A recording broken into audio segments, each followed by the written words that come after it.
How can I handle my toddler's roller coaster emotions? Here is the question I was asked. My son is in the stage where his emotions change at the drop of a hat. 1 minute wanting one thing and then crying for no reason once he gets it. Is it even reasonable to use these skills at this stage? What are the best ways to adapt these approaches to the whirling emotional tsunami that is the 2.5-year-old? Do you have other resources that address this age range more specifically? We have all probably experienced our children's emotions going through some roller coaster of mood swings. It sometimes just changes from one moment to the other, and at times for no apparent reason.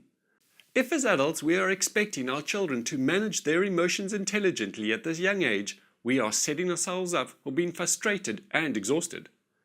In fact, our children are also learning about their own emotions during this stage.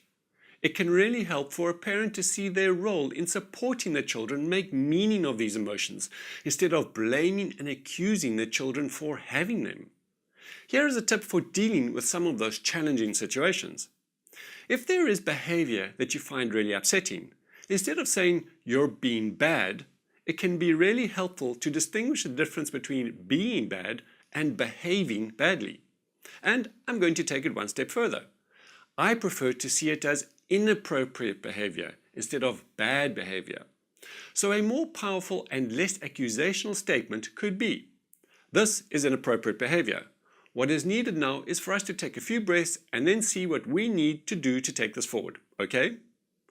Learning the skills on how to acknowledge and support your child's emotions will really accelerate your child's emotional intelligence, while at the same time support their levels of self-control.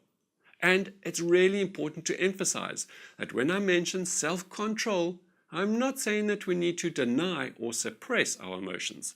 On the contrary, I am emphasizing that our emotional intelligence comes from our ability to work with and process these emotions. And your children can only do this through their experience of their emotions and a supportive parent, guiding them through this, opposed to blaming and accusing them for it. Look out for these skills in the course on how to avoid raising a brat who is unlikable and won't listen, and the course on how to acknowledge and work with your child's emotions. Those courses give you the exact wording that you can use to handle these kinds of situations.